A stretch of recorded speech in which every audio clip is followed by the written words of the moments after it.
Hello everyone, I'm here with Tim Schafer. I'm kind of nervous right now because I'm not used to meeting like one of the greatest game designers, in my opinion. Like, I'm nervous too. Yes, thank you very much, man. Thanks for having me. This week you guys released, Double Fine released the remaster for Full Throttle, right? Yeah. How exciting is to see this game again? It was like one of the last games of the LucasArts.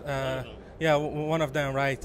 Especially the 2D ones. Like it was like, yeah, it's really cool. How exciting to see that again being remastered. It's really cool for me because it's 22 years old, yes. Which is weird to think that I've been making games for that long. But that it's been a combination of, like, for one thing, it's really nice memories for me because we had a lot of fun making that game. The team that came together to make that game was really talented. The artists, Peter Chan and Larry Ahern and Peter McConnell doing the sound, and all the great actors, Roy Conrad and all those people that came together, and Clint Bajakian doing the sound. It was just it was a fun combination of people. So when we're remastering it with a new team and repainting 15,000 frames of animation, just going over that again, it brings back a lot of memories. It was a lot of work though, but Full Throttle was a really special game in that it was a big hit for us in the adventure game days. Like, a lot of the games were not the biggest hits, but this was a really big hit and made us all think, like, yes, adventure games are going to be around forever.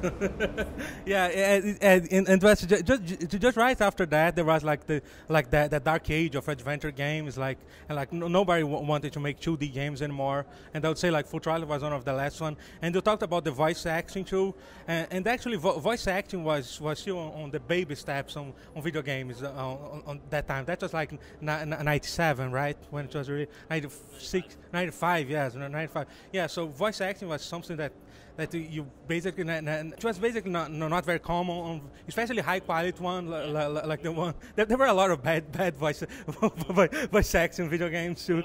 We came from Lucasfilm, and so that had set kind of a quality bar for presentation and fidelity, and also it got us access to people like Mark Hamill, who we normally wouldn't have access to. But he's a friend of the company's, and so when we wanted to have Mark Hamill, like, can he do a voice for Full Throttle? And he said yes. And like, can you do 3 voices?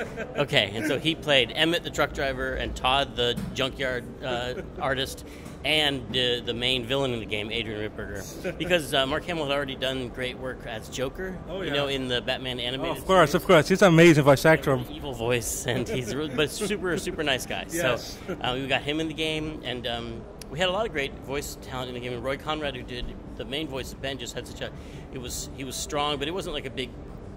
He was just the right voice, and he has since passed away since we made the game 22 years ago. Wow. So we of course we were not going to re-record any of the voices for the remaster. But we found the original DAT tapes and re-digitized them and recut them to be uncompressed, because the old game we had to compress stuff down to fit on discs, like even to fit on a CD-ROM. We had to crunch everything down so it sounded a little compressed. But now you can hear the voice and the sound effects and the music uncompressed and sound really good.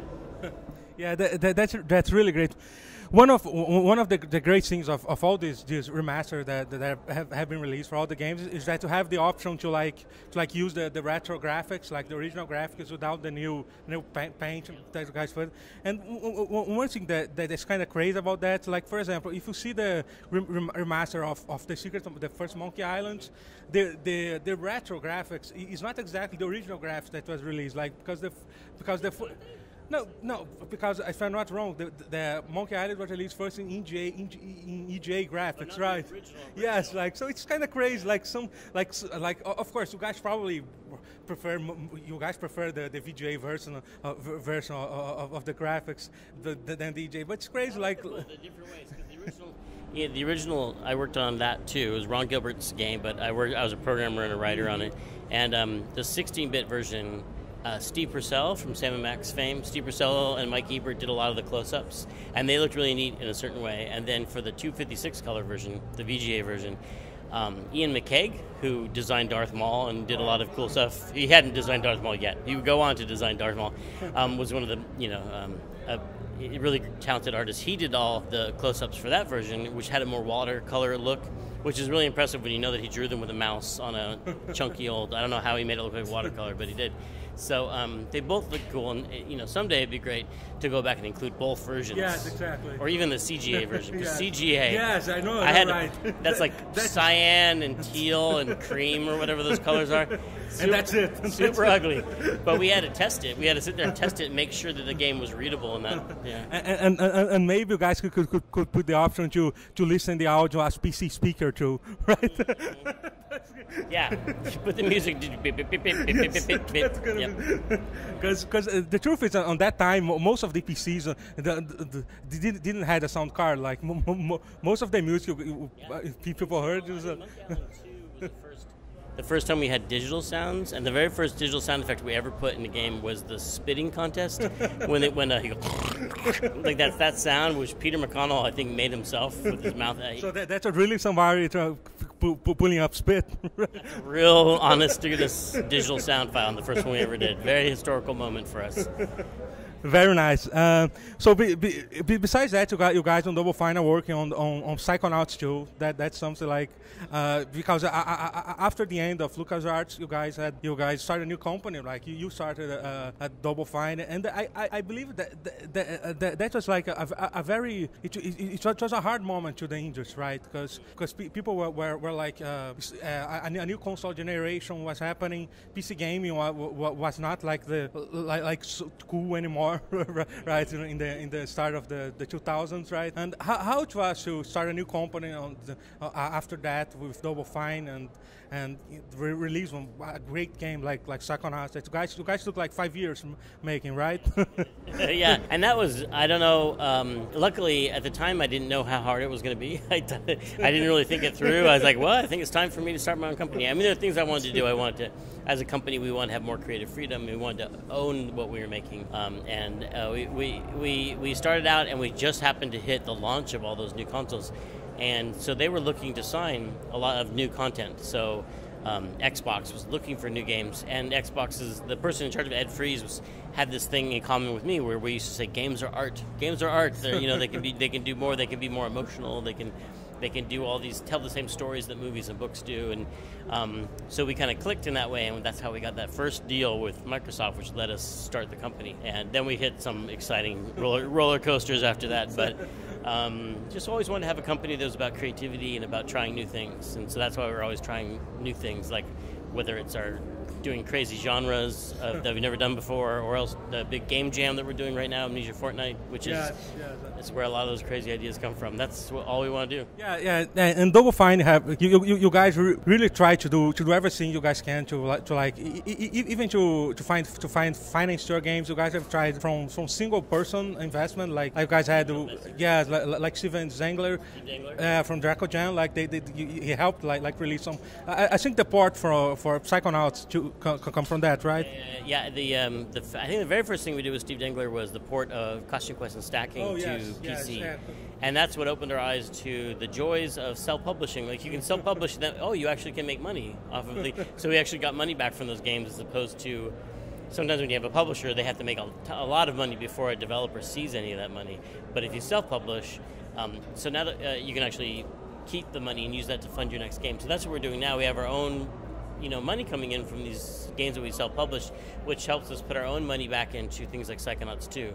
So we're investing our own money in that. We also crowdfunded a chunk of it, and then we got Starbreeze, as a publishing partner, to publish part of it. So we're all pitching in to make this game together, which is just trying to be creative in our ways of funding things, because we felt like the old-fashioned funding model just didn't really work for people who wanted to do creative stuff all the time. I think it led to people just being really safe in their taking safe bets with their money. Yeah, because I think it's probably not intentional, but you guys really started the Kickstarter, the crowdfunding machine with Double Fine Adventure. Like, it was the first big project as a game, and I have to say, like, thanks to that, not only Broken Age, it's an amazing game, but because of that, a lot of great game was released because of that. I mean, crowdfunding is what made it clear. All crowdfunding did was bring to light the fact that there were still people who wanted to play adventure games. Like, I think those people never went away. They're just maybe not as big market as first-person shooters or League of Legends or something huge like that. But there are still a bunch of people that want to play adventure games, and with crowdfunding, they can have their voices be heard and say, we want more adventure games, and now there are more adventure games being crowdfunded every day. So that's one of the great things about that. Hey, not only adventure game, but as I said, like a lot of other genres that people thought were dead, like isometric RPGs, like the ones from Obsidian, like Pillars of Eternity and stuff like that, only happened. And you guys you are part of FEG.com, right? Fig.com. I didn't know how to say. Yes, Fig. Yes, that's much easier to say. Fig.com. That's like it's like a mixed. Crowdfunding, a part come from the people itself, and the other from companies interested in invest too, right? People can back like normal crowdfunding, but they can also effectively buy shares in the game. Yes. So if they invest a certain amount, they can actually, when the game's profits come in, share in those. And so you can get, because we always wanted to give even more back, because things like Broken Age wouldn't have happened if it wasn't for the fans. So we wanted, just some way. What if we get, there's been a lot of crowdfunding campaigns that went on to, the people got rich off those ideas. So it's like, what if the people get rich off them? Shouldn't they be sharing some of that with the people who made it happen? And that's what Fig is about. Yeah. And crowdfunding sometimes receives a criticism because people, I don't think, some people just don't understand that when you're investing in a crowdfunding, you're not. It's not a certainty that's going to receive the product back. You're just like patronizing idea, right? So, but at the same time, it's something that you have to learn doing, right? Like when you start like the Psychonauts campaign, it's completely different than when you did the original with Broken Age, right? Mm-hmm. Broken Age was like you guys literally hadn't thought exactly how the game was going to be, right? When you just wanted to make a adventure game. Adventure game, and you guys didn't expect to be that much, right? Yeah. I mean, I think there's definitely going to be people suspicious of crowdfunding for a few years, and the fact is there were some campaigns where the people just disappeared, right? And the hope is that it's self-correcting. If you lead crowdfunding campaigns and they don't go anywhere, you take the money and run, people are not going to back you again, and hopefully when we've done it now. I can't lost track of how many times we've done it. We Massive Chalice and Broken Age were both crowdfunded, and now Psychonauts 2, and we just hopefully will earn people's trust by having that reputation for shipping those games that we crowdfunded.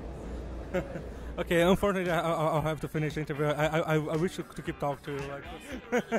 Okay, absolutely. I'm gonna see you on the stage too, and thank you very much. And yes, man, it's. Yes, okay, man. Thank you very much. This is Tim Schafer. I still can't believe this. Quando a luz dos olhos meus e a luz dos olhos teus resolvem se encontrar. Ai que bom que isso é, meu Deus, que frio.